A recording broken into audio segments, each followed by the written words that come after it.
Hello and welcome to another Woodshop podcast with Mike Coffey of Coffey Custom Builds, Daniel Dunlap of Daniel Dunlap Woodworks, and Peter Kapar of Petrie's Workshop. You can find us all, as well as the podcast, on Instagram and YouTube.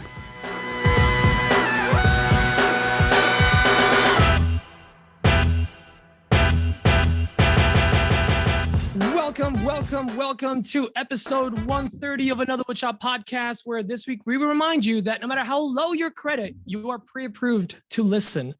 And speaking of someone who is pre-approved to listen, this week it is with a heavy heart that I report that Mike Coffey is not going to be with us. However, we got in a ringer and we really went for the top of the shelf. And we all those swung guys, for the fences. Yeah, and all those guys were busy. So we got the second best. He's our number two guy, the one, the only, cue audio. Yes, he has playing music. Paul Jackman. Oh, wait. Screwed up that audio. Wait, ready? Paul Jackman. In this house, there's some whores in this house. There's some whores in this house. I said certified freak, 7 days a week. Wet ass Jackman. Make that pull out game weak.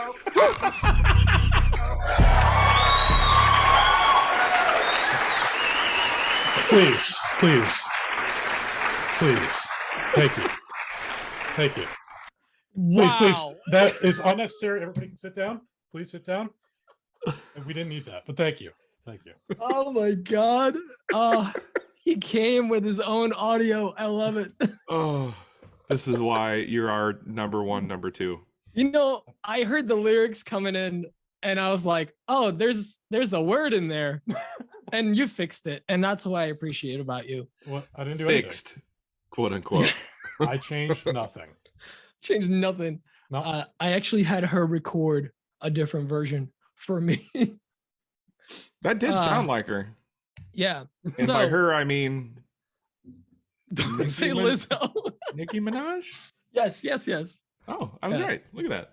Yeah, we actually bumped Lizzo for Paul Jackman to join us, or as he is known by many people, Pat Lap. I do want to apologize to Lizzo's representation. You know, we'll get back to you next week. We'll squeeze her in like she squeezes into those onesies. We notice. That came out terrible. You're a monster.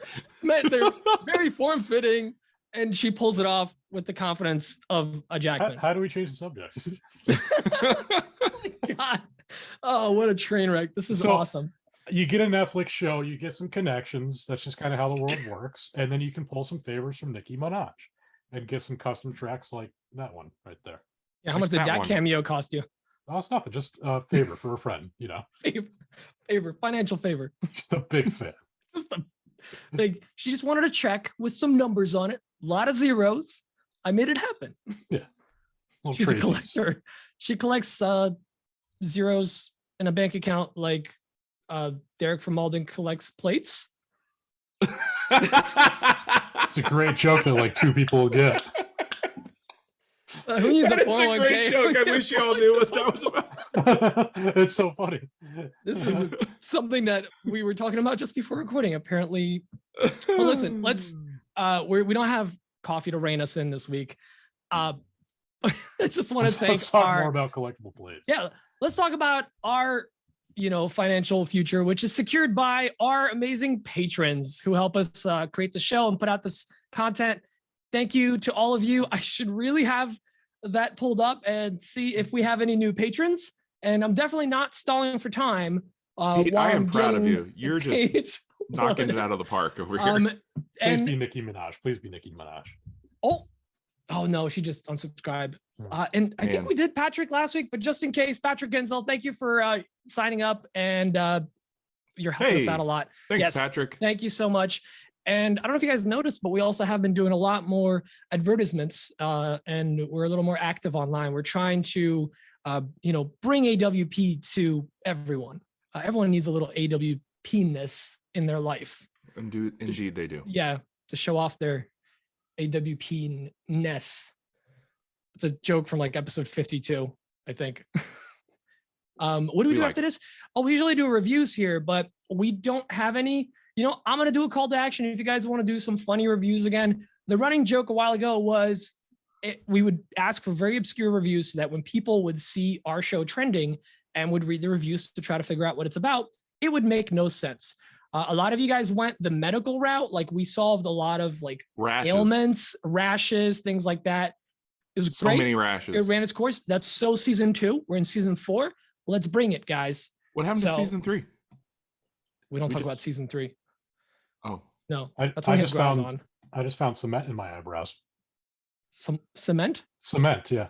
Is that a euphemism? No. Actual cement. It was a concrete statement.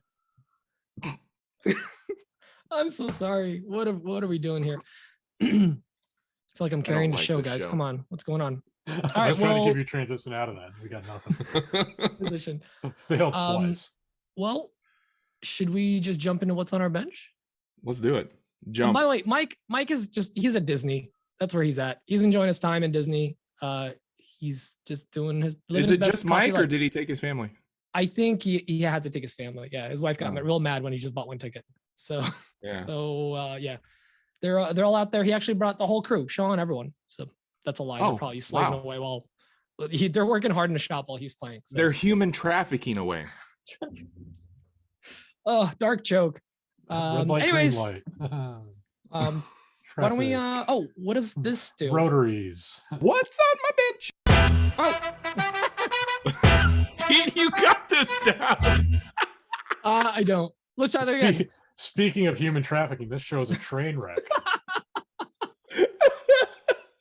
Mike does the audio usually. So what's great about this is like I'm not editing in all the mistakes. No, people are just gonna be like, what are they doing? Yeah. This is great. Anyways, Dan, what's on your bench? We didn't practice any of the audio beforehand. We're just kind of going into it. We really should have practiced this. We were like, man, this is easy. We could do this. I mean, Mike does it. How we're about hard to could start, and we're like, oh, I have to do all the audio clips. And then I threw a wrench in the system with a play out song. Yeah, he sends me a clip. That was super fun. Thank you. I really a walk-up song, Paul. Walk-up song, sorry. I just roll in. I was like, all right, guys, I'm on the show now. This is how we're going to do it. Let me tell you how you're going to do your podcast. What's on my bench? Yeah. Doors, believe it or not. So many doors. So many doors. One could say 3 doors down. I don't know. I was told I had to put a 3 doors down joke in there. And you could have done better. I'm working on the 4th door, which you could say I'm 3 doors down. Oh, there you go. Man. See, this is why we hire a professional to fill in for Mike. Oh man. Okay, so back up like 30 seconds, not in the edit, just in real life, and then use that joke as if it was yours. All right. Let me start over. So we're working on the 4th door. You could say that I'm 3 doors in. Down. I get it. You want to try again? Unbelievable. Paul is so. This is a train wreck of an episode. I lobbed one. Oh man. I just 3 doors in. You threw the bat at the pitcher, basically. Honestly, we're 5 doors up. You did doors. Okay. Dan did doors. I'm building doors and Britney Spears. Lizzo. Tight suit. No, we are 5 doors into a 7-door build. And then after we get those 7 done, we have to do 4 giant. Yeah, I was gonna say, wasn't it like 6 foot by 10 foot? Yeah, Jeez. 6 foot by 10 foot pocket doors. Are you gonna be able to get panels that big? No, I have to make them. That's gonna be the challenge. Also, the challenge is gonna be transporting them. Also, the challenge is gonna be finding space in my tiny A shop where I can make those. So, are these solid wood? Send help. No, they're MDF. Okay. I'm making them all out of MDF. My shop is an MDF factory. Because they're just painting them, right? Yeah, they're just painting them. I'm building them out of MDF. So they're 1.5 inches thick, and my supplier couldn't get 1.5 inch thick MDF, which would have been phenomenal. It would have been even better if I could have got 1.5 inch thick ultralight MDF, but they can't even get He got the extra heavy kind. So I'm making these out of 3/4 inch ultra heavy MDF, and we're sandwiching them together to make 1.5 inches, and then we're putting like a beech or a birch frame around them to protect the edges, and then we're making them seamless because when they paint them, they're just supposed to look like a white solid panel. Are you sanding them or anything like that? Yeah, we sand them. Yep. Yeah. I'm imagining they're smooth. But aren't they keeping it in that house? And that house is still kind of open to the elements? No, it's all closed in now. Oh, it's all closed in now? Okay. Yeah. I was going to say, because if they're just sitting there on a construction site, No, you're going to get absolutely fuzzy not. again. I would not be okay with that. I'm not putting in all that work. Have them sign off on it. Just to let the skies open up and rain on the MDF doors. That would Maybe just the humidity and temperature change. You don't need a bunch of potatoes. Well, actually, right now in Nebraska chips. in October, there's like no humidity right now. It's at So a humid here this week. 20%. Yeah, there's like fire warnings and stuff. It's weird. We don't usually get that. It's not California. Also, obviously, Etsy is keeping me busy. Just yesterday, I had 48 orders in my queue. I need help. Came in yesterday, or just No, added up to yesterday? They're just adding up. I'm spending so much time on the doors and the larger client projects and YouTube that I haven't been able to like keep on top of Etsy. So it's been slowly building. I average about 8 or 9 orders a day, which is it's okay. Very nice, respectable. So yeah, I spent. Do you advertise at all, or is that just natural, just traffic that comes to them? I would like to tell you that it is very natural, au natural. I do pay for Etsy traffic or whatever, Etsy ads. Yeah. Etsy traffic. I give them like $10 a day. I just upped it a while ago. So that runs like Google ads and stuff. Yeah. Oh wait, you do $10 a day? Yeah, I just upped it to 10. Damn. Okay. I might up it again. Yeah, but I'm having trouble keeping up. I'm having trouble talking too, apparently. You get nervous. I know. Pat's kind of a big star. You called him Pat. I know. I did that on purpose. Did you now? Yeah. All He's right. big in France. Speaking of Pat, what do you got on your lap or bench? I love that. That was smooth. That's you like 3 it? hours down, That recovered. makes up for everything. It's all better now. It's not. It's all better now. It's not. What are you working on, Paul? I have a 400-page book on my bench Oh, you read? for building a teardrop. It's all camper. pictures. 437 pages. It's That sounds horrible. the instruction manual for building a teardrop camper from Chesapeake Lake Craft. Because it's built like a boat. It's super complicated. Dude, the fact that someone had to write that, they deserve a medal. I shouldn't show you the pages because then you'll be less impressed, but it's a lot of pictures. Well, that's good. Picture books is where it's at. Yeah. Now you're speaking my language. I've only read the pictures. The worst books are the ones where it's all words and then they put like 6 things of color photos in a center. Lies. I hate wordy books. You know what I mean? Just the The more point. words, the worse Don't- book it is. Don't make me paint the picture in my mind. I Yeah. want the picture.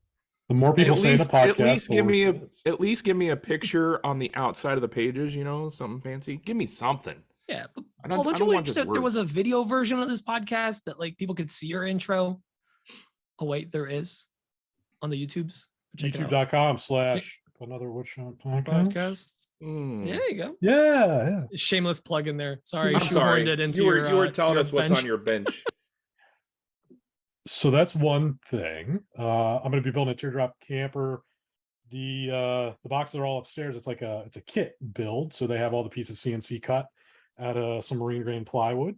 Isn't And that what you had in the back of your truck or your trailer at Maker Camp? that was one of the things on my truck at Maker Camp. Yeah. Yeah, okay. I So I- remember seeing all those boxes. I stopped down in Maryland at their facility before that, a couple days before that, and just did some filming there. So I had some footage of that for the video, and picked up my kit while I was there. That's why Nice. he was stopping at my house, Dan, because he wanted to Yeah. store it. Not Oh, I thought he in a parking he lot. just stopped in your house to make the fat joke about me. literally I he thought went that out of was- his way. Like, what? Dunlap's gonna be there? Fat jokes incoming. Either in 5. Oh, awkward. I did no such thing. No. This is going to be in every single podcast episode from now until the podcast is over. Let's just say he pulls up and he notices Dan first. That's it. Dan started it. Did I? I don't know. reciprocated.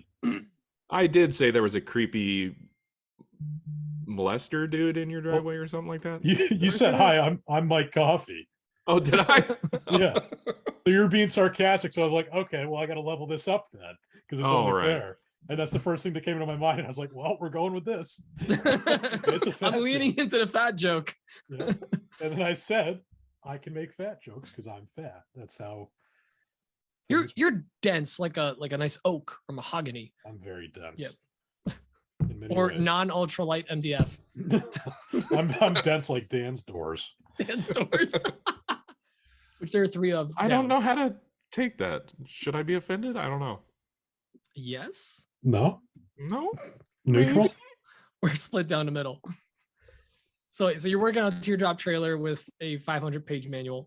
Yeah, so that's going to start probably this weekend. So it hasn't started yet, but I have the kit. It's ready to go. I built a French cleat wall last week, and I'm making a bunch of holders and brackets and stuff to hang up on that. So that's kind of the current project. Once that gets wrapped up, the teardrop begins. Oh, and we poured concrete today too. So that's another You're thing. kind of skimming over the fact that you're like doing a lot of these custom boxes and things on a laser. That's really outside of your like regular wheelhouse. Like you incorporating the laser into your work now is it's pretty cool. Are you doing templates with that laser, by the way? No, I'm getting those CNC cut. I was thinking about it's slower on the laser. The MDF cuts pretty well though. It Yeah. does. But I got the same laser Pete has. Can confirm. No, we're talking about lasers, Dan. Oh, Take a sorry. You're not a part of this conversation. Really, I'm not. I have a 40 watt sitting in my shop if you want it. I got a 7-watt in my shop. I just haven't hooked it up yet. Yeah. The good folks over at Onefinity sent me the JTech. And how's the spindle working out? Still in the box. Okay, cool. I was just checking. All right, continue the laser talk. yeah, I didn't mean to interrupt. I'm sorry. No, it's fine. It's fine. I But it does cut really clean. Yeah, on MDF it's surprisingly good and cuts through 1/4 inch MDF like no problem. Like 60% power, I think it's on.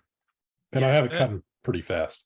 The speeds you gave me were pretty fast for the cut. That thing it cuts so much better. Like I finally feel like I can do all the cutting projects that I wanted to do instead of because the other one it cuts so slow. I don't want to really lean into it.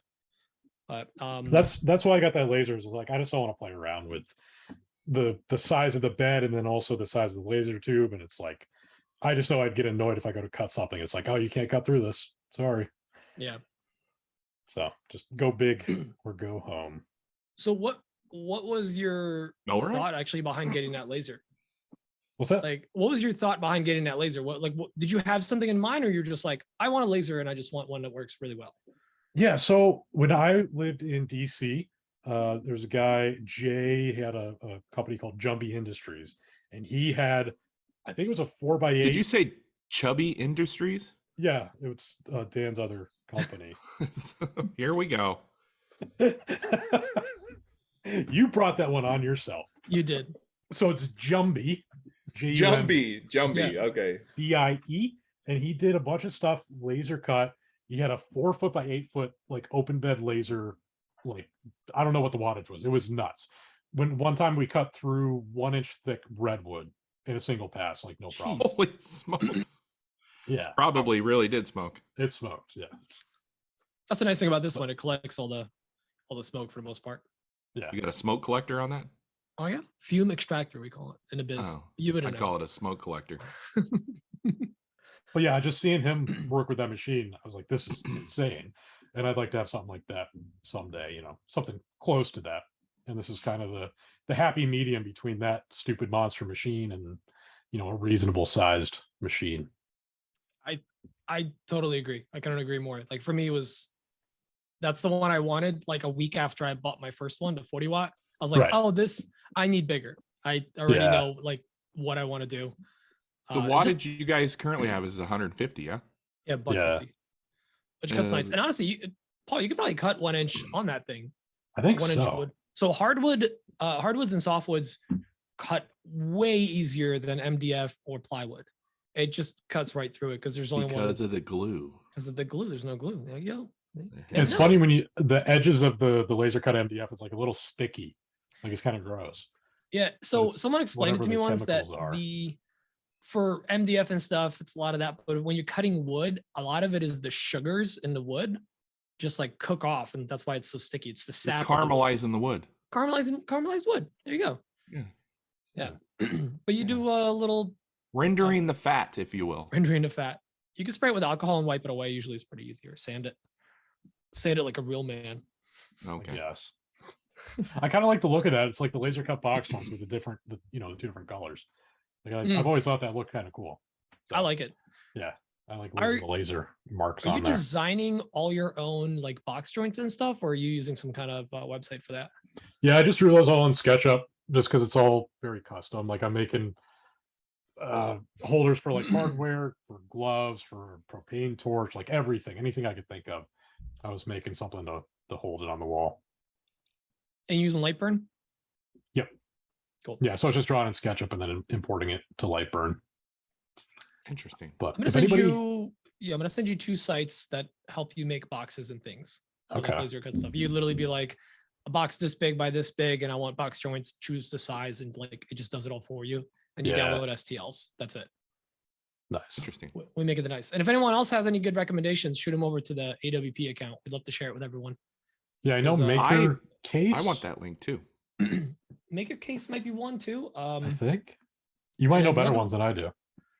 Someone just Boxmaker.com boxmaker.com would be my guess. Maker Or Case, yeah. .gov. So Maker Case is the one I just learned about. Okay. And then the other one is don't have it here, but it's like boxes.py. It's like Whitehouse.com/boxes. /boxes. Yeah, the Joe Biden boxes.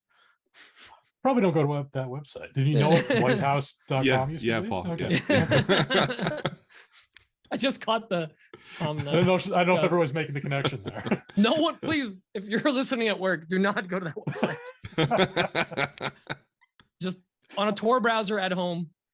I remember doing some research in school on whitehouse.com. Listen, kids, if you want to make a box, Yeah. go to whitehouse.com. It is a naughty site for anyone that's confused. You want to see my box? All right. So what else is going on aside from lasers and that? Poured concrete, right? Poured concrete today. It's probably the last pour we'll do in the downstairs of the barn. We did it in 4 quadrants. This was the 3rd pour, but I think we're just going to put a wood floor in the 4th section. You're finally getting floors in there? Yeah. Man. Yeah. For the downstairs was all dirt since the building was built. Welcome to the 21st century, baby. Is that where the bandsaw is going to be? Yeah. Yeah. So that's staying downstairs. Yeah. To anyone that's confused, Jackman got Diresta's bandsaw, like the big one, the one that was at Maker Camp last year. He didn't have it there this year, right? No, last year it was there. Yeah, the same that one. monster of a bandsaw with like custom parts that he made on it. Yeah. Oh wait, that's the one from the show too. No, a different one. Oh, is it? Oh, they just look the same. They're video. He just has multiple massive ones. He has like 3 or 4 of those. That's why he gave me one. I sold my body, but also that's why he gave me one. He had extra. He owns me. He has extra 36-inch bandsaws just laying around. Yeah. So it's the same one that's on the show, but it has a different like faceplate on it. It's the mesh instead of like a solid metal faceplate that covers up the wheels. And let me guess, it has Diresta on it. It's on there everywhere. It's everywhere. It's like marked for life. Graffitied. Yeah. He got that on Facebook for like super cheap, and then Rob Rojas fixed it up, got it working. And apparently there was like a photo of the bandsaw, all assembled everything, and it was like, oh, that doesn't look too bad. And then he showed up to pick it up, and it was like in pieces everywhere. Some assembly required. Yeah, it's like that looks different from the picture. I remember he was telling us that he had to make the belt himself, and it's like old school belt, but it's like stapled. Basically, Yeah. just Oh, right. Yeah. Pinched together. The way it works. I was looking at it today. Swords last year. I was like, I hope that doesn't break because I don't know how to fix that. Oh, you just call in like Derek or Graz to help you out. Yeah. Derek can figure it out. Derek can figure out anything, including his investments. It's collectible plates. Collectible plates. That is how you retire early. Collectible plates. But when I picked up the bandsaw, that was at Maker Camp, and I was walking around his shop while I was waiting for him, counting all of his bandsaws, and I think there were 11 in there.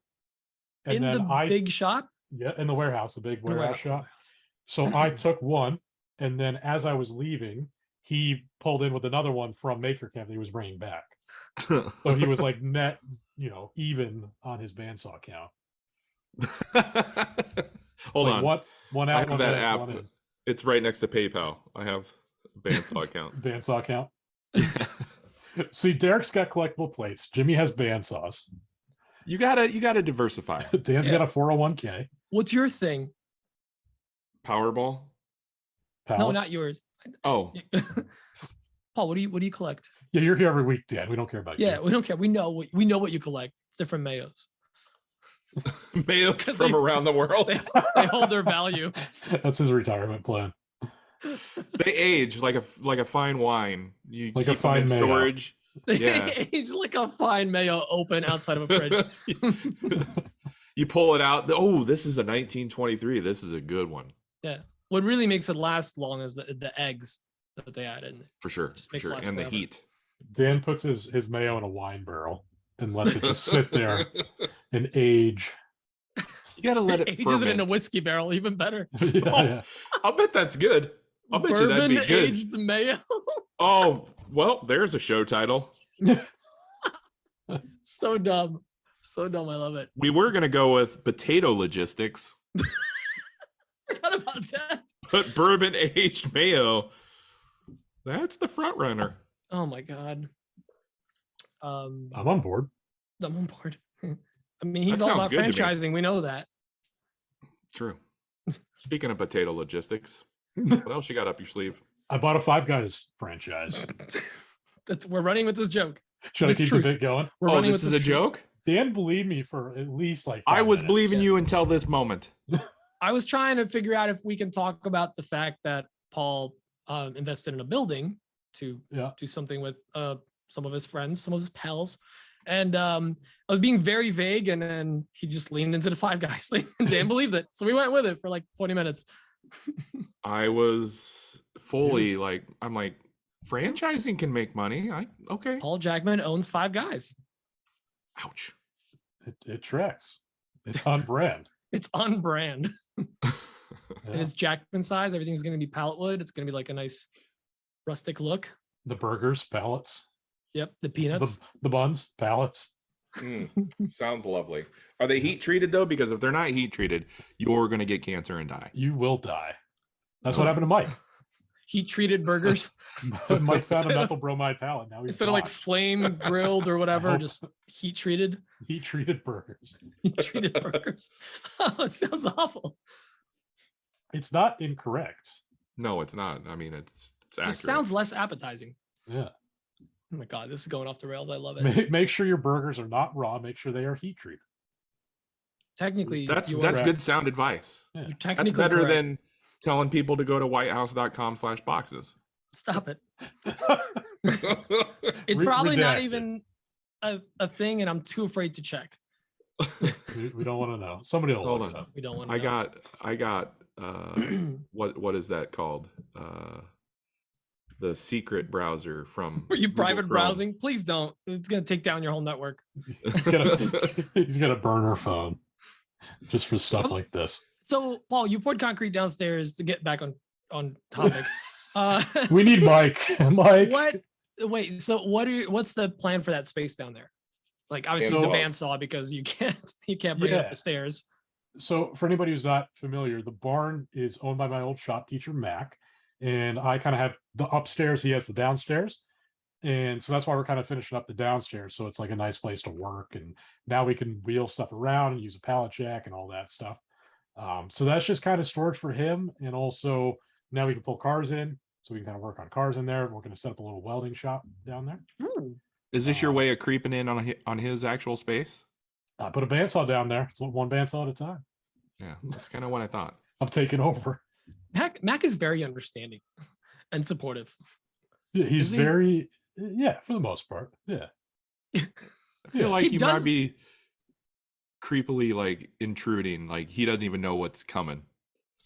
Yeah, like Paul's he sneaking has in. serious like grumpy old guy vibes, but like is super supportive. I remember when you were moving in and setting it all up, and he was in the videos. I was like, yeah, he just has like old shop teacher vibes. Yeah, that's quit really screwing around. yeah. Picture an old woodshop teacher. That's him. Nailed it. Yeah. But that's there's not much of a plan for the space. We're just trying to make it livable and usable, and we'll see where it goes. Like I feel bad because like I have my lawnmower down there, I got my snowblower downstairs, and it's just like I'm just slowly adding little things in there. That's what I'm purpose, saying. but, That's what I'm saying. yeah. But I was like, I mow the lawn for the whole property, including his and mine. So I was like, I don't feel too bad. That's fair, I guess. Yeah, I was like, that's a good trade. Pay him back a little bit. Yeah. Well, do you? Because he's got his own gig now, right? He's like retired, or is he retired this summer? Yeah. Oh, so he's now done. Yeah. So you gonna have a sixth guy? Or is he part of the 5-guy crew? He's one of the 5 guys that I He's bought. one of the 5 guys. Okay. Yeah. One of the OG 5 guys. He was cheap. He's like, I don't need the money. I'm retired. I'm good. I just want to play and putz around in a shop. That's kind of the play. So that's why like I moved here and that whole thing played out. He's like, I'm going to be retiring in a couple of years. Do you think you guys could move here, set up a wood shop upstairs? That way the wood shop at school I don't have access to anymore. I can use your wood shop upstairs. So the wood shop is like his when he wants to use it. So it's there. So he's actually pulling an Uno reverse card and he's taking advantage of you. So I'm going to take over the downstairs. He's going to take over the upstairs. Okay. And then we're going to like Spider-Man meme each other, be like, hey, like standing on the stairs, like, what are you doing up there? What are you doing down there? When'd you get here? Yeah. Is that my wrench? Is that my saw? Okay. That's the thing. If I leave any tools or like materials, anything downstairs, like I need to do it keeping in mind that it could just like disappear the next day. Like it could just not be there because they'll just move stuff around. Be like, oh, we don't need this. Like I had a bucket of metal scraps that I moved in with in like a trash barrel, and I never brought it upstairs. And I think he brought it all to the scrap yard and recycled it all. I mean, that was probably a burger for lunch. Yeah. Little did he know, if he would have waited a few years, he could have got a free burger from 5 Guys. Could have got 5 Guys. Invested. It's the best product placement ever. Yeah, great. This will pay for my I hope to pick him up as franchise. a sponsor one day. That'd be great. By the way, I'm grilling Paul a little bit because I was telling him in a pre-show that like this is the first time we have him on that there isn't a thing associated with it, like him being here. The first time around, it was like, oh my god, we have Paul Jackman on. Let's interview him. And then it was the show coming out, Netflix show. And Wait, you had a Netflix show? Yeah, he had a Netflix show. Yeah, Really? yeah. How to Catch a Murderer. Oh, right. Yeah, Okay. they never caught him. It was great. I'm still here. Oh yeah, it was making fun. You should check it out if you haven't seen it. So try to lock down season 2 for them. Yeah. And this is the first time we have him on where we could just like banter and actually ask him like, hey, tell us about pallets. Tell us about is it? pallets. What is it Nobody you ever actually asked me do? about those. Yeah, I know. That's why we were here. Yeah. Yeah, I don't wanna Next know thing about you know, pallets. somebody's going to use a tired joke about like 100 dunk-sized horses or something. Yeah. Can you imagine? Idiots. Again. Yeah. So- the only listeners dumber than AWP fans are my fans. That tracks. Transition. You want me to talk about them now? yeah. So yeah, no, do it about what's on your bench. You had some drama happen. Let's keep this going. I just want to talk about how dumb my fans are. All right. Do I seem like a jerk or what? Not all of them, but the people that respond to Instagram stickers at least are a certainly selected demographic of my viewers, of my fans. I was Can't making understand. So I was making all these boxes for the French cleat wall, and I was put out a call to action. I was like, hey, what other things could I make to attach to this wall? What other brackets would be useful? Because I wanted to like design these and then like put them on my website. Be like, hey, you guys make these 2 with your laser. And one of them was a glove holder. So I was like, hey, what size is your glove box? Go to your shop, measure your disposable glove box, give me the width, length, and the height, so I can make sure that this will fit everybody's glove box, not just mine, but everybody can make it and it'll work. Universal glove box holder. Right. Why not Everybody just call wants it a that. glove compartment? That will be the name on my website. Is the glove compartment. Yeah. I'm Whitehouse.com stealing / that. glove. The glove compartment sounds like a terrible bar downtown. So I'm going to read off here. I have a screenshot of 8 responses that I got to that question of give me the dimensions of your glove box, your disposable glove box. First response, extra large. I knew it. The second response, 8 5/8 4. So that was a real answer. The next response, 2.5 by 4 3/4, real answer. Next one, 9 5/8, blah, blah, blah. Next one was millimeters. The next one said tape dispenser. Tape dispenser. And then the final 2 responses were XXL. So that's 4 out of 8. I'll do the math for you. That's 50%. Oh, leave the math to the math guy. That was just 50%. Got it. Checks out. check my math. Yeah. I could be wrong, but I think Now, it's 50%. let me say this. If you are a baseball player and you hit 50% of the hits, you're batting 500. That's good. Just saying. Yes. You miss 50% of the shots you don't take. Wayne Gretzky. Yep. You miss 50% of the shots you don't. No, you already said that. Never mind. Yeah, go on. Yeah. 3 doors down. 3 doors down. Oh, this is terrible. That's what's on my bench. That All is right. The people bandsaw. that make it possible for me to make a living doing this, I'm making fun of them right now. No, only 50% of them, though, Paul. Well, yeah, 50% of the people that respond to Instagram stickers.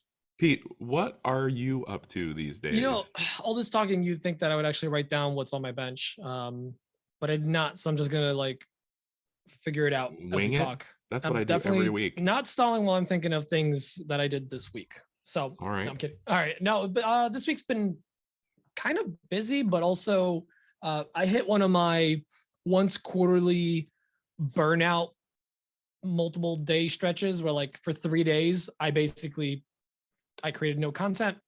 I consumed no content. I did no projects and was just beating myself up that I wasn't doing anything, even though I had like stuff to do. It's like the closer I got to like all the things I had to get done, I was just like shut down. I was like, you know what? I'm just burned out. I need to like take a day off.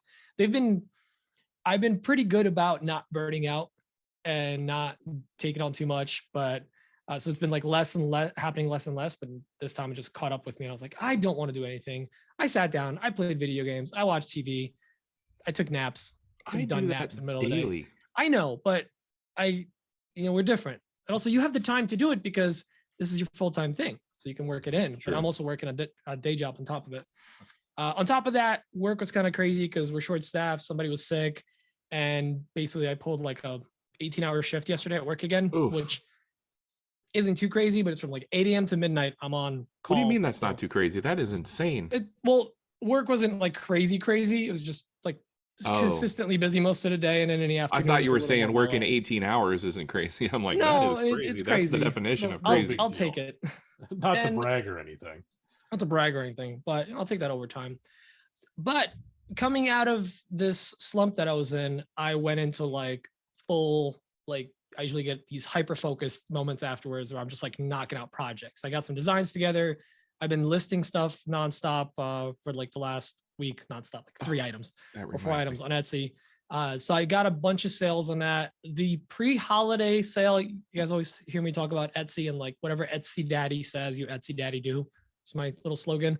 So they're like, hey, you want to join our pre-holiday event? You just have to list your items for, I think, 20 or 25% off, something ridiculous, and run it for 3 weeks. And I'm like, that's a big hit. And that's a long time. And then they're going to ask you, or they're already asking for Cyber Monday or whatever sale. I saw and then that. they're going to do the holiday sale. So basically wherever I can absorb that, that discount, I'm just listing all of it. So I'm part of the sale now, and it helps. Like I'm seeing an uptick in sales now. What What if you raise the prices on everything that you're going to put in that sale? And then working retail like half of my life and seeing that happen, I don't feel good about it. So I will never do it. If I can't, man, you got to either sink or swim, Petey. you know what? I will be treading water. Which All is, right. I guess, swimming. So I'm swimming. There you go. Doggy paddle. I'm doggy paddling. you have to Occasionally get a discount- mouthful of water.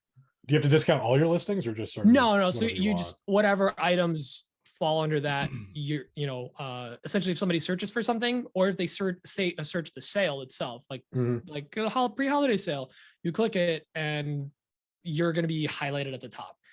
Every little thing you do that Etsy likes or they're trying to get going helps you in the listing. So if you're free shipping or free US shipping, at least, it bumps you a little bit.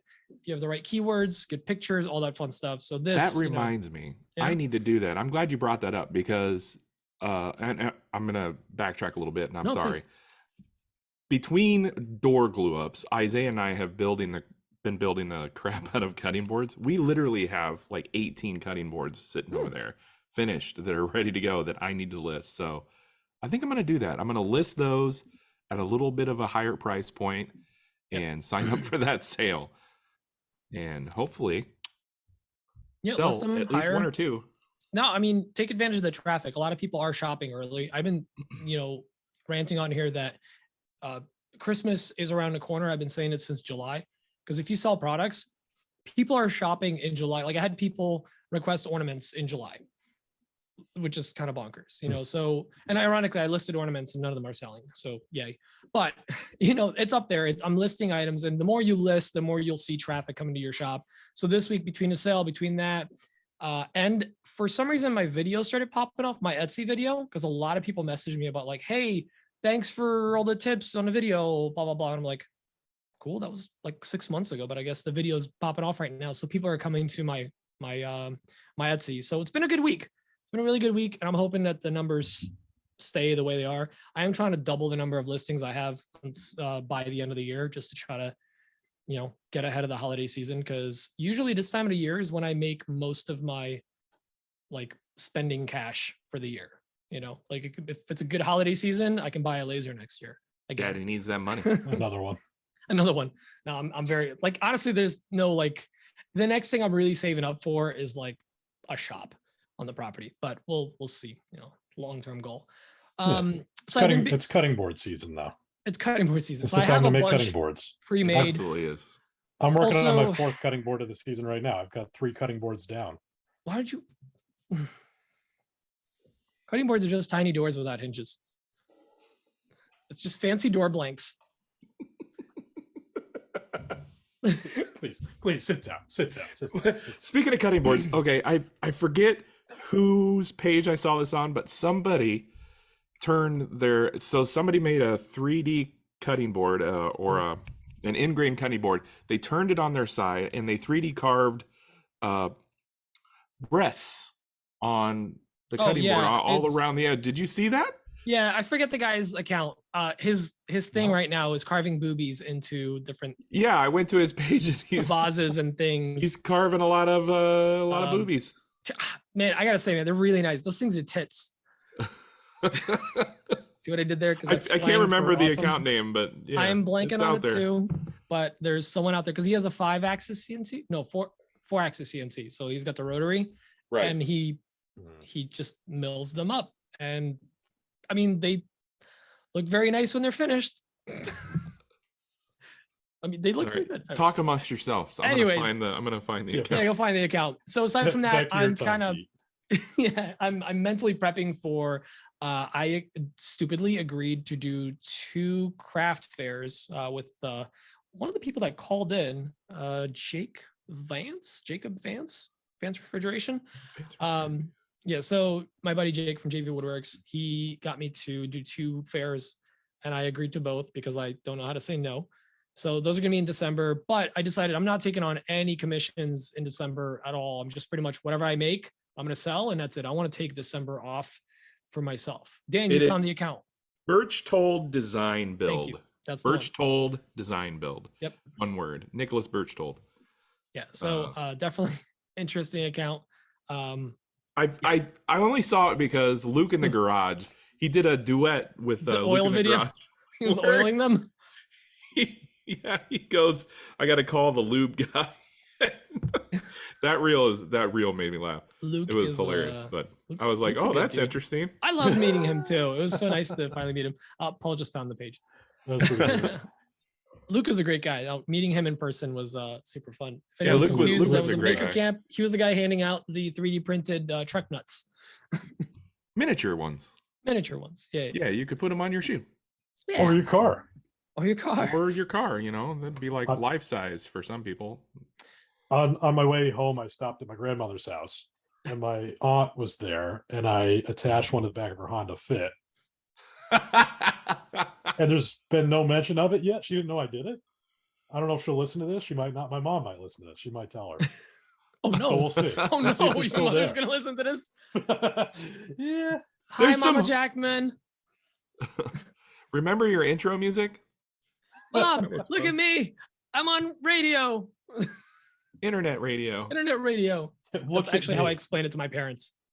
I have an internet radio show because they don't know what a podcast is. I You know, that's Howard Stern, kind of like that.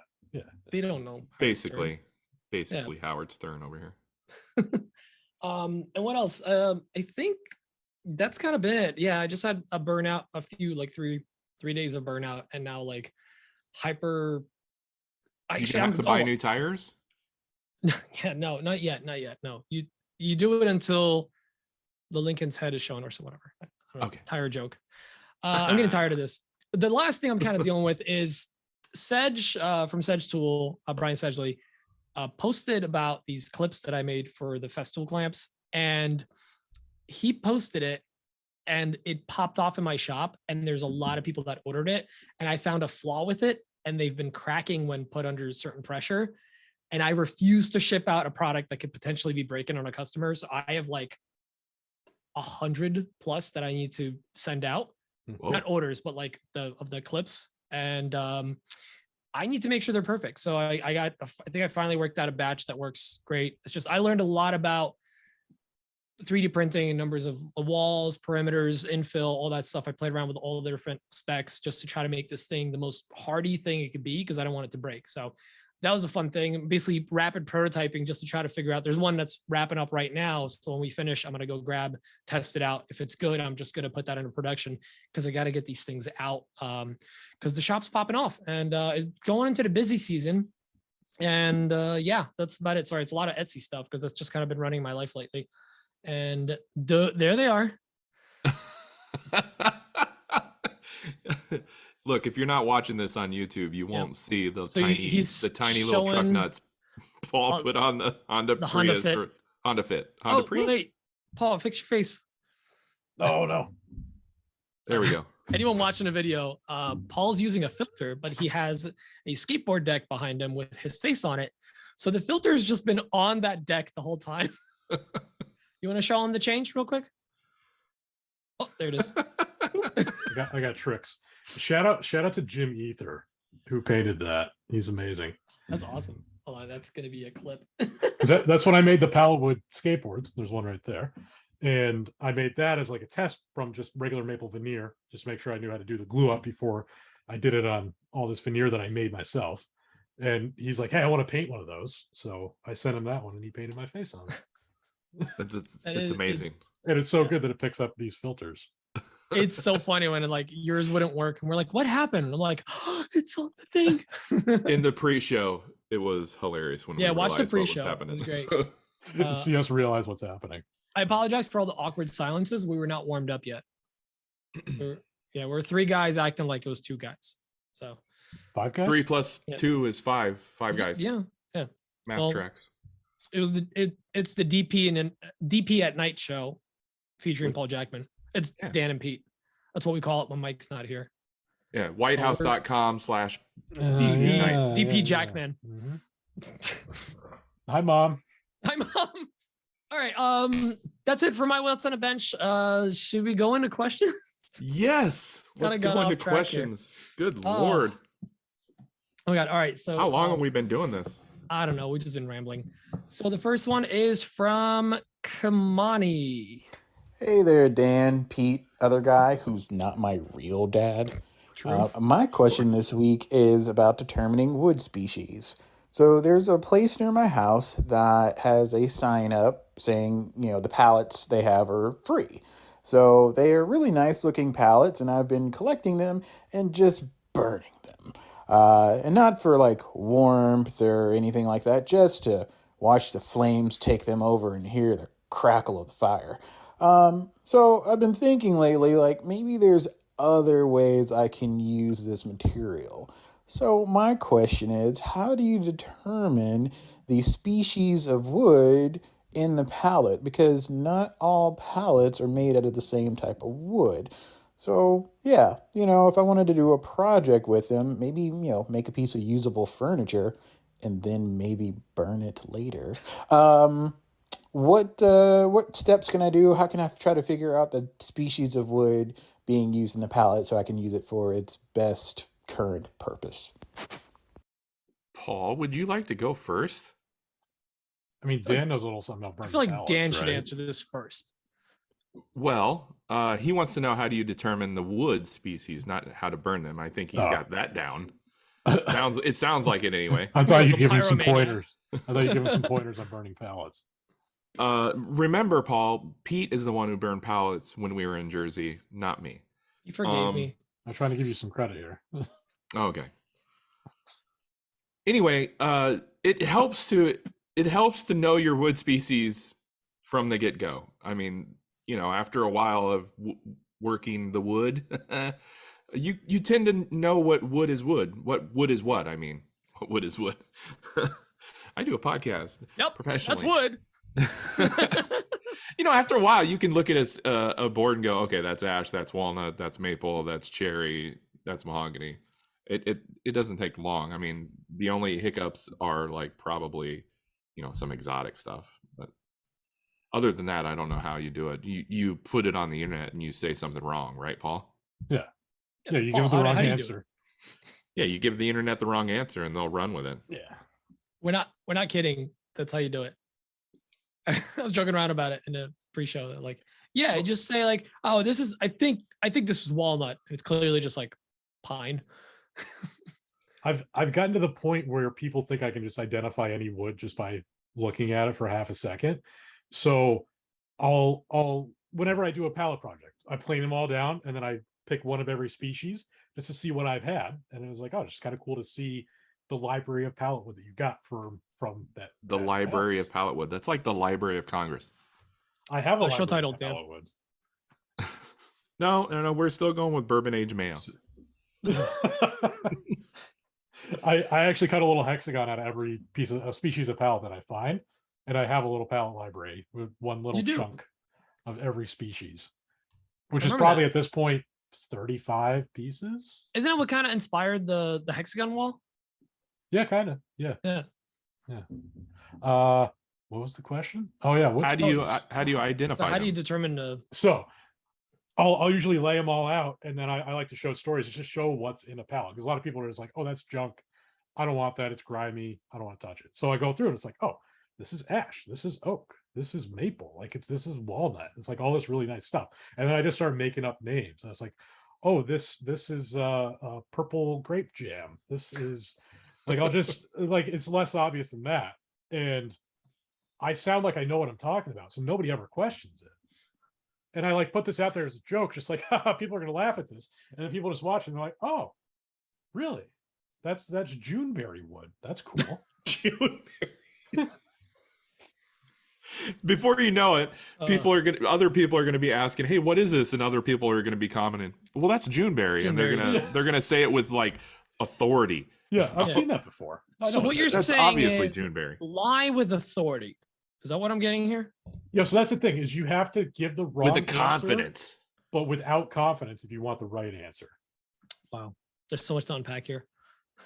This is dense, much like Dan's doors. Well, let me ask the dumb Jackman follower question. Yeah. Aren't they? We're going with a theme here. No, but is there any markings on the pallets? Because I mean, obviously, there's all the different stuff that's stamped on there. Is there any markings on the pallets that actually tell you what it might be? No. Stupid question. Why would they not do that? Next. It's like they don't assume that you're gonna like Next. take it apart. Next. No, there are markings that let you know if it's had like toxic chemicals on it. Yeah. Though, right? So there's a stamp on the side of every pallet, or mostly every pallet. It'll tell you the how it was treated, usually heat treated or methyl bromide, which is a chemical. Probably want to stay away from those. HT is heat treated, and then I've heard that you can make shot glasses out of the methyl bromide ones, though. Only if they're methyl bromide. Yeah. Okay. You can use them once. Yeah. It keeps the alcohol in the alcohol. My fave. But on that stamp, there's like a country code. Usually, it's like a 2-code, 2-letter country code, and you can tell where the pallet came from, where it was built. So like MX is Mexico. There's all sorts. Every country has a 2-digit code. PL is Poland. 2-letter code. There you go. Yep. We learned something today. I'll So that kind of that doesn't tell you what species it is, but a lot of times when I'm looking through the stacks, if I see something that's from like South America or whatever, it's like that's probably something good, and I'll make sure that I pay attention to that to see what's in it. But actually identifying the species, there's like the common, a couple dozen species that kind of everybody knows, and then beyond that, it's Juneberry. It's a roll of the dice. I want to sound smarter than I am, but nobody knows. It's like there's wooddatabase.com/White House. And it's whitehouse.com/wood database. So hold on to your shorts. Wooddatabase.com is a database of wood species. What? Hang on, I'm writing down. Database wood. Take notes. Species. Okay, got it? All right. So you can categorize it by like the density, by the color. So you can kind of like whittle it down. It's like, oh, this one's like kind of yellowy in color. You check the yellowish box. That's what it says, yellowish. And then that'll give you all the ones that are kind of so it's color. Very scientific. Yeah. Yellowish. It gives you a general idea. They have some little sample photos of the wood with oil, without oil, and then the end grain. So you can kind of that's actually handy. A lot of times it's easiest to figure out the species from the end grain, which seems counterintuitive, but you can see. Is one of the questions, does it taste like Juneberry? I don't think the taste is in there, but the scent I think is in there. Does it smell like Juneberry? Yeah. That's good to know. That's my favorite berry, by the way. I'm just gonna parrot what these two said. The wood library. Is that what it was? Wood? No, it's wood library. Okay. Wood Library of Congress. Yeah. No, that's actually that's a neat one because I didn't think about that. And I actually like your regional, like check what country it's from. It's probably a good bet that you're going to get an exotic. Yeah, because exotics to us are probably like pine to them. It's their pine. Yeah. Yes, whatever is near the pallet factory. That's what's the cheapest because it's right there. They don't want to bring a tree in. They just go across the road, hack a tree down, bring it in, make a pallet out of it. Yeah. Is that why they call it hackberry? It's just a berry tree that's just been hacked down? Yeah. Cool. Awesome. I'm learning so much. All right. That's pallets. Should we go to the next one? Pallets. Yeah. They're all gray, usually, because they're sitting outside. So what I do is I have my Leatherman, I take the knife out and I scrape it kind of like a card scraper. And that way you can actually see what the I was gonna say, looks do you like. use like a hand plane or something and clean them up to see? Yeah. So that's usually like in the back of the store. I'm like scraping it with a knife to see what the grain like a is. crackhead. Yeah. It's like nobody open that back door, please. You don't want to see this. And I'm just like this scraping. I'm scraping the pallet. It's like, what do you do on a Friday night? It's just, but it works because like a pine pallet looks the same as a walnut pallet. It does. No, I've definitely for a week. I've bought wood that I thought was just filthy oak or ash or whatever. Somebody was just like, getting rid of all this wood, $200, and it's like a bunch of boards. I'm like, oh, this is clearly just filthy, whatever. And it's like, no, it's like water damaged and dirty walnut, and it just looks like dirty ash. But like, yeah, dirty. You never know what you'll get. The dirty you need ash. A bidet. The T is extra loud. The silent T is really loud. Speaking of the T is extra loud. Yeah, speaking of the silent T, it's Oma from S Makes, because the T is silent. S Makes. Oh, I thought we were not saying the first letter of every word.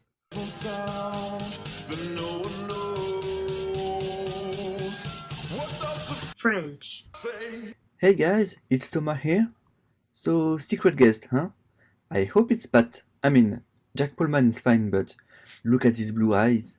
Look at that beard. Look at that no, never mind. But he knows how to turn wood and he speaks French. Perfection. Alright, so here's my question. I made a workbench almost a year ago from the cheapest lumber pine I could find at the moment. And after using it and abusing it, It's now in a very bad shape. I sent you a photo earlier, so you know. It's not even flat anymore.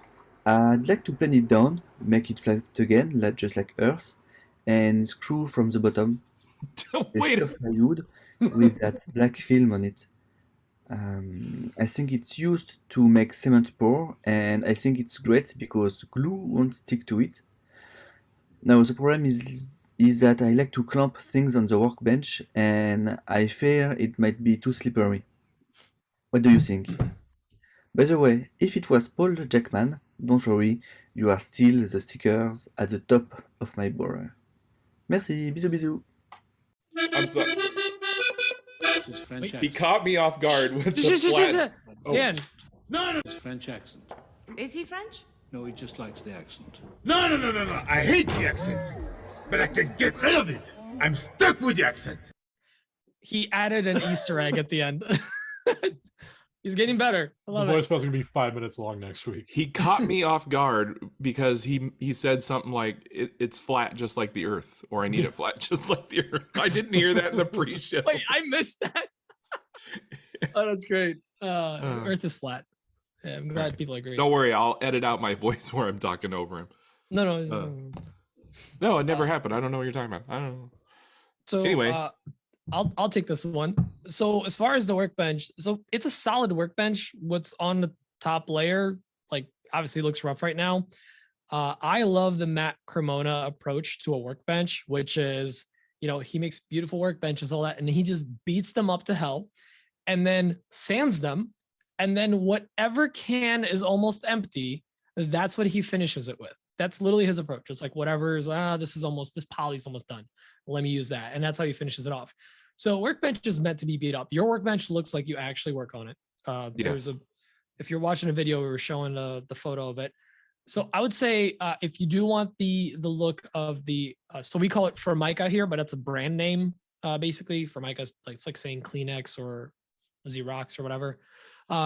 So Formica Melamine. is melamine. It's basically melamine. You're right. Yeah. So it's not necessarily like super smooth. It actually has a bit of a very fine texture to it, very fine. And you're not going to find that stuff slips on it. Stuff will move across it because it's smoothish and it's flat.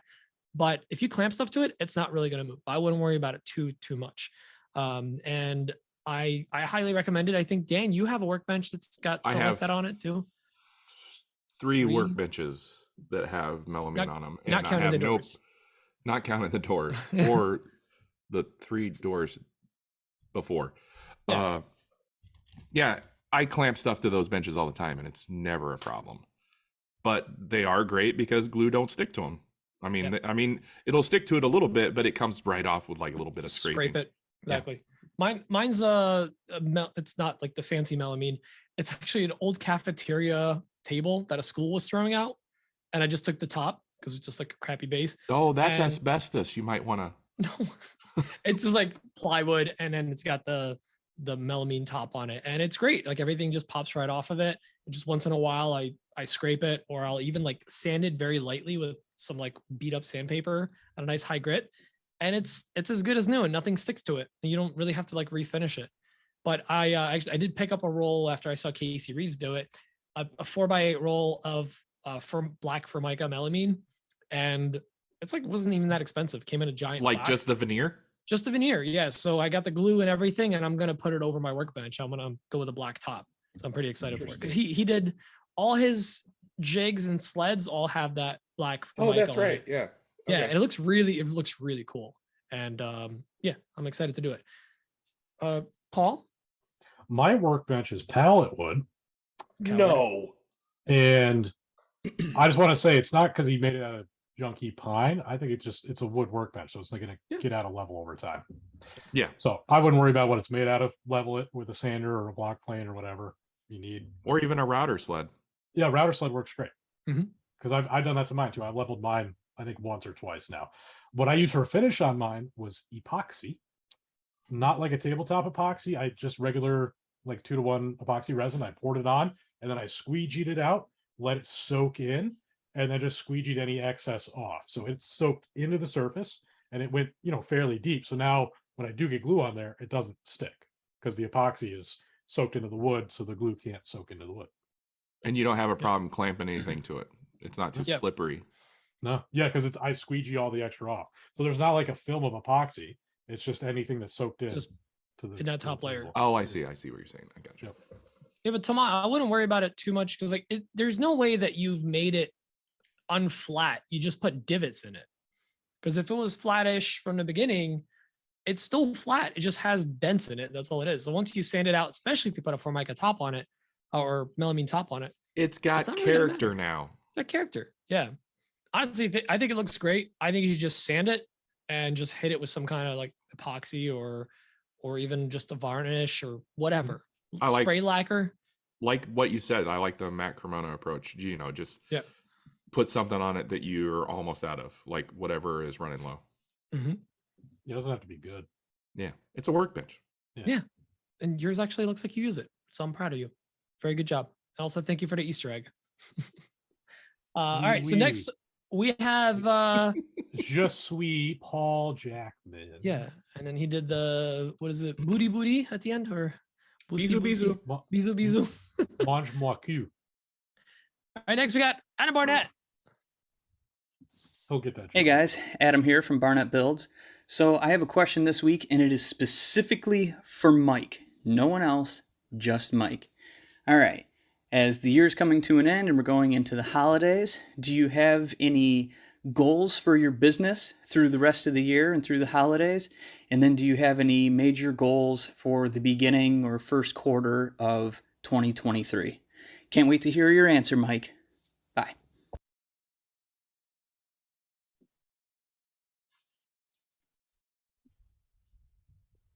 All right. Thanks a lot, Mike. Yeah, that was great. Actually, since we have the guest host on, Paul, you wanna talk about your goals for the rest of the year? Maybe early next year? Any projects you got? Make goals, Paul? I don't have any goals. I don't make goals. I make gold medals. I just know I'm going to die eventually, so I just try not to worry about that. Okay. See, Paul, me and Paul are like this, right? Hopefully sooner rather than later. Am I right? Goals guys? are for what? No. And we're sad. Thanks for that, Mike. That was good. I'm so excited about all your goals. Thanks, Mike. I try not to keep long-term goals. I think long-term goals are stupid. And that's, I think, contradictory to what a lot of people think, but no, I'm on board with that. I can't plan out more than like a couple months ahead, like realistically. Things change so much. Like, why make a goal if they're gonna get destroyed? Yeah, I kind of have like a vague idea what I'm going to do through the year, and I know like exactly what I'm going to do for the next month, and that's it. I have no idea where I'll be in 2 years, 3 years, anywhere further than that. You Probably might be a regular on the show. I'll be underwater. You might be a regular on the show, and then like really things would be really rough. Yeah. Yeah. And then I'll die. And then one day you'll die. Yeah. It'll all end. That is one thing that all of our guests have in common is that they were on this show, and one day they're guaranteed to die. So just do with that information what you will. Anyways, we're looking for guests. Justin maybe will die eventually too. We're looking for Shout out to Justin Maybe, who will die in the future. Oof. All right. So just call him Maybe. All right. I'm gonna throw a wrench into things and say everything I do short term, but with the 5 years in the future in mind. So I've learned I was never a long-term plan guy, but I now try to think of like everything I'm doing now. It's all these little things. I'm just focused on like the next week or two or whatever. But like I keep thinking about where I want to be, because somehow this whole manifestation thing has like worked for me, and I've just been thinking about the things I want to do, and they somehow happen without me like planning for them. They're in the back of my mind. Like Jackman wanted to own a Five Guys, and now he owns Five Guys. So the closer you get. One guy at a time. They don't ask how, they ask how many. I don't know. You don't eat the whole apple. It's one bite at a time. Just bite at a time. Yeah. So one guy at a time. Yep. And then you get 5 guys. Whitehouse.com/one guy at a time. And they're running a sale. So it's whitehouse.com/Jack-off. So Jackman's got a coupon code.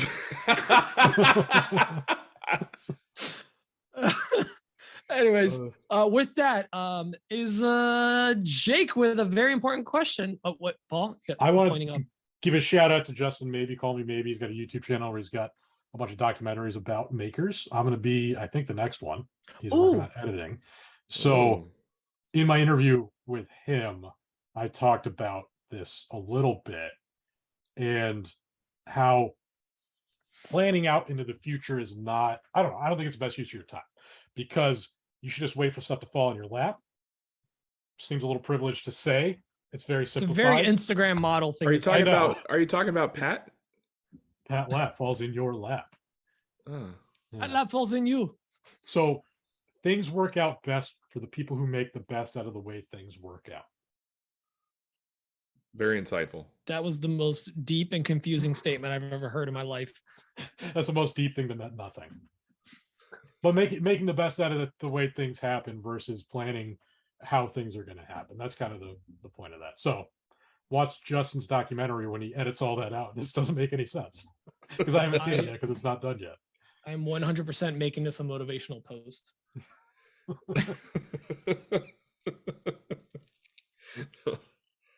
All right.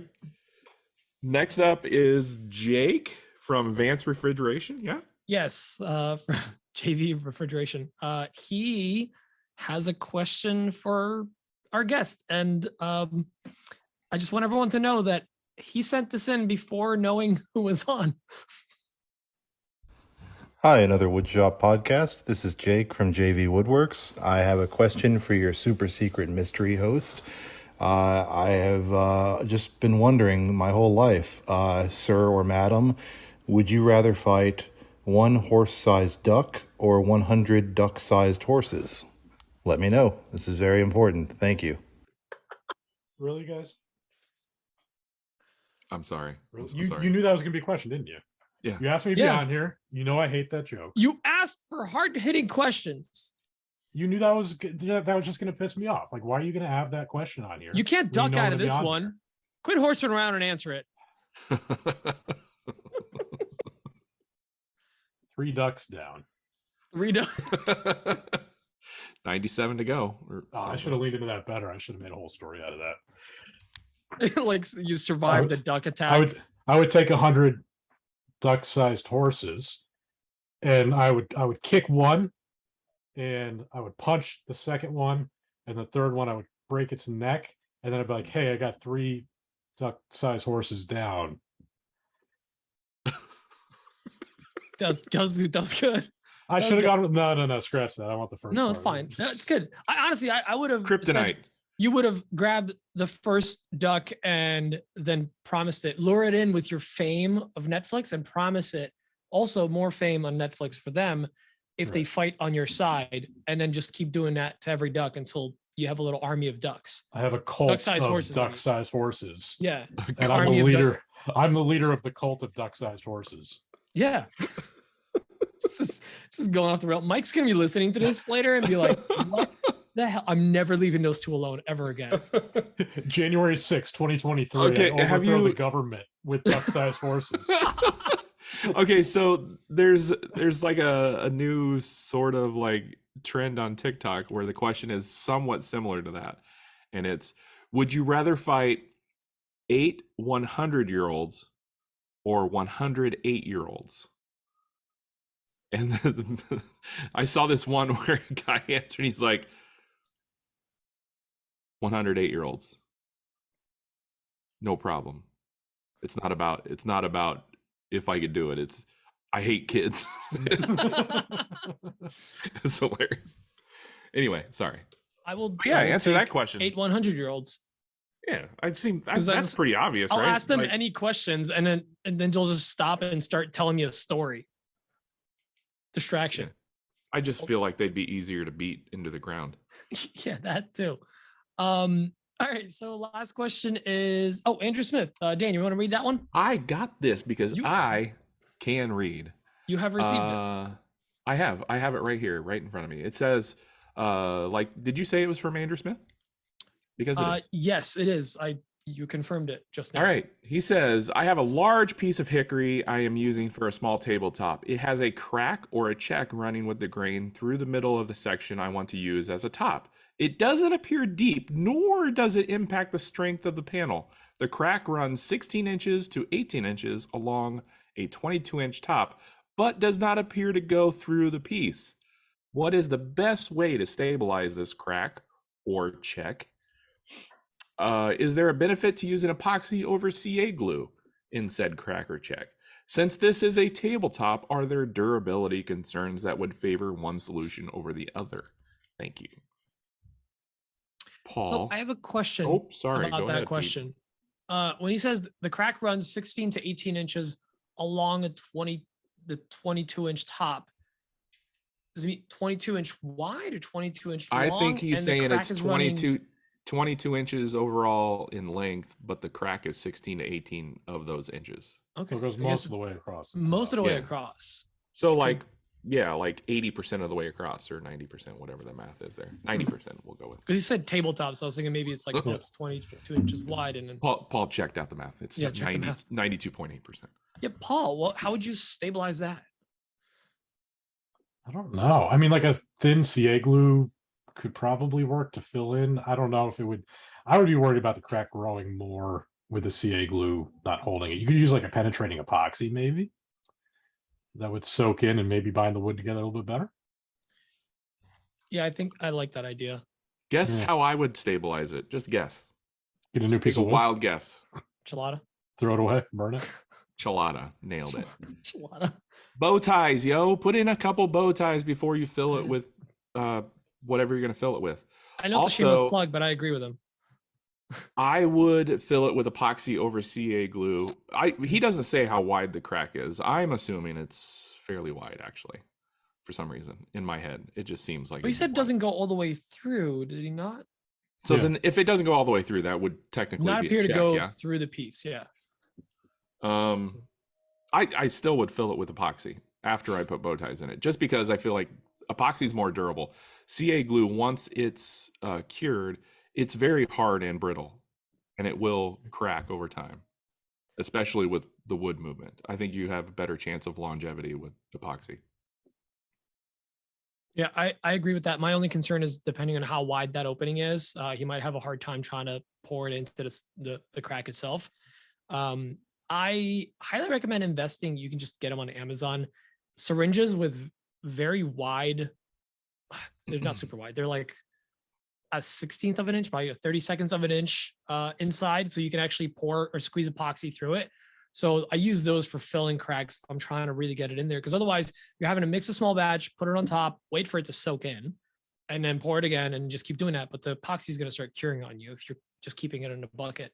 And then if I'm misunderstanding, and this is 22-inch top width-wise, because you mentioned table, so I'm kind of thinking like a coffee table, so it's 22 inches wide, maybe it's 4 feet long. If it is something like that, and there's 16 inches of like the full length, if it, I don't know, maybe is like a C channel or some kind of support in the bottom, or some kind of, depending on what the legs you're going to use, is that going to help support it?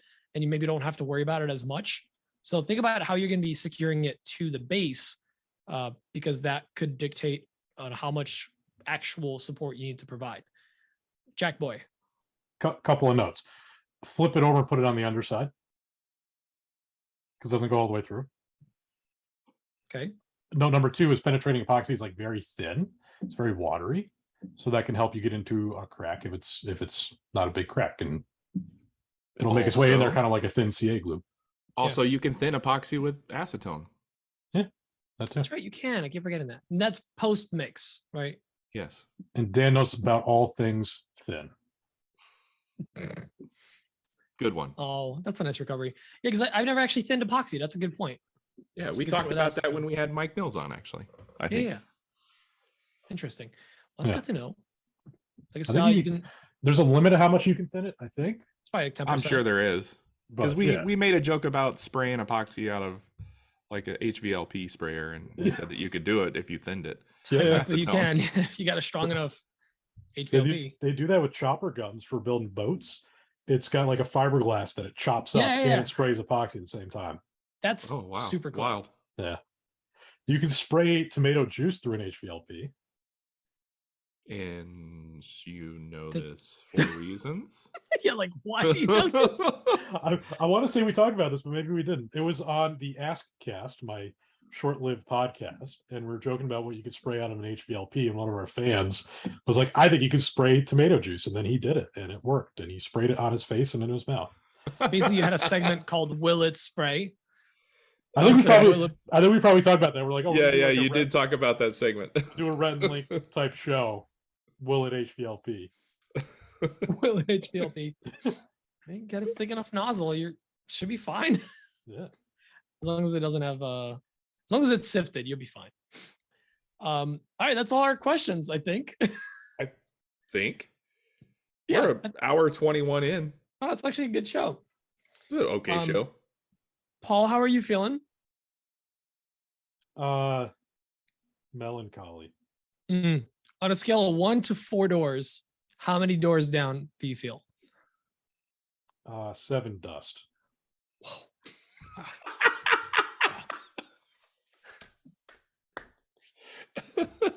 Jackson 5. Okay. Jackson 5. You should have seen the wheels spinning in my head. I was like, how quick can I come up with a band name that has a number in it? Well done. Jackson 5, guys. Avenge Sevenfold.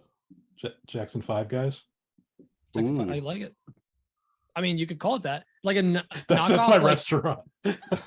Like in Coming to America, it was like McDowell's across the street from a McDonald's. Yeah. It'll be that. The Jackman 5 guys, guys. And then, of course, you have peanuts, though. You have to have the peanuts. Or, hear me out. But it's a burlap sack, and you open it up, and it's like the cartoon character Peanuts inside of it.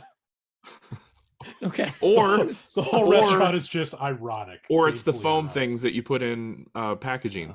That's better. A pirate's booty? Nope. It's the same thing. Yeah. Or empty shells. You buy just the shells from Five Guys. The empty shells that have been chewed up. You know, they'd be a little heavy. I was gonna say that'd be good packing material. Empty peanut shells.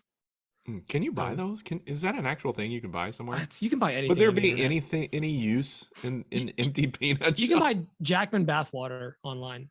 Can you? Where? Whitehouse.com/JackmanWater. And with that, yeah, I want to know what like the peanut butter facilities do with the peanut shells. They gotta process them somehow. They probably burn it and use it as like fuel or something to run. Are they flammable? Will it burn? I mean, it's wood. Segment. Yeah, it's got to be like a cellulose. Oh, maybe you could recycle them and turn it into OSB. What if MDF is just peanuts ground up? Peanut shells, yeah. Because peanut butter, they use it as a glue in certain cases. Bro, hear me out here. Oh, we're hearing. We collect OS peanuts. We collect peanut shells.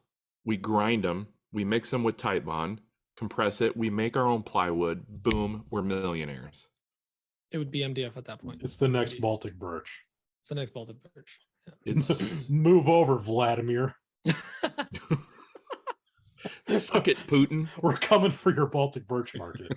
or the Italian, pallet dictator MAGA. Yeah, MAGA. Sergio MAGA. Sergio MAGA. Was that in the pre-show? I think that was in the pre-show. No, that was in the post pre-show. That wasn't in the pre-show. Paul, you want to tell the story? So yeah, we need an explanation here. There is a pallet magnet known as Sergio MAGA. Excuse me, Paul. It's magnate. Starting over. There's a pallet magnate called Sergio MAGA from, I believe, Italy. Owns this big pallet company, and he stamps his pallets with his last name. So I had a MAGA pallet in one of my videos. Showed up. There's a MAGA stamp on it, and somebody like lost their mind. And it's spelled MAGA. MAGA, yeah, just like MAGA. And they're just like, I can't believe that you would put that on your pallets. Maybe they're big in Italian, whatever. Yeah, maybe they're anti-Sergio MAGA. Maybe he's not a great guy. How could you? He doesn't pay minimum wage in Italy. Maybe he's like a failed businessman.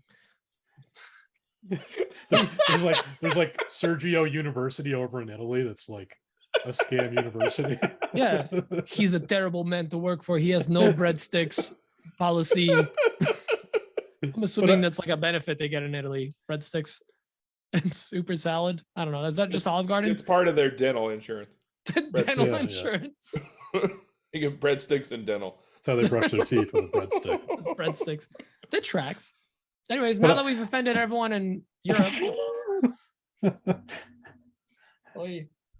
So, should we wrap it? Yeah, let's wrap this up. Awesome. Well, Mike, thank you for joining us today. You're welcome. You want to play me off too? You have another audio for the playoff? It's the same one. Same one. Oh, same one. Just play it in reverse though. I have like 3 jokes, so I got to reuse them over and over. Oh, let's see. Where is the? There it is. Yeah, Jackman. So, thank you, Paul, for joining us. Everyone, we'll see you all next week. Make sure to tune in next week. We actually have a guest next week, and once again, I am not stalling for time. I'm just simply seeing that we have John Peters on next week. Very exciting. And we have the coffee. The coffee man is back. Fellow Jersey boy. Jersey boy. And with that, we love you all. We'll see you all next week. Making fun on Netflix and Jackman Works. Yep. Check out Jackman Works. All of his links are going to be in the usual stuff, in the notes and stuff. But thanks for joining us. This was a lot of fun. It was great to have you on as a filler.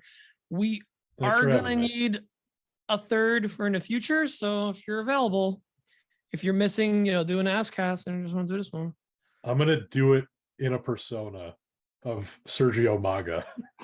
Please do. Is that going to be a new character in a Jackman universe? It should be. There's part of the Jackman cinematic universe. I want you to look like the most like Cuban dictator ever. Like just like full dress. You already have the shirts, so you'll be good. Big glasses. The same green suit of Fidel. Yes, and then big cigar. You don't even have to smoke it; just chew on it the whole time.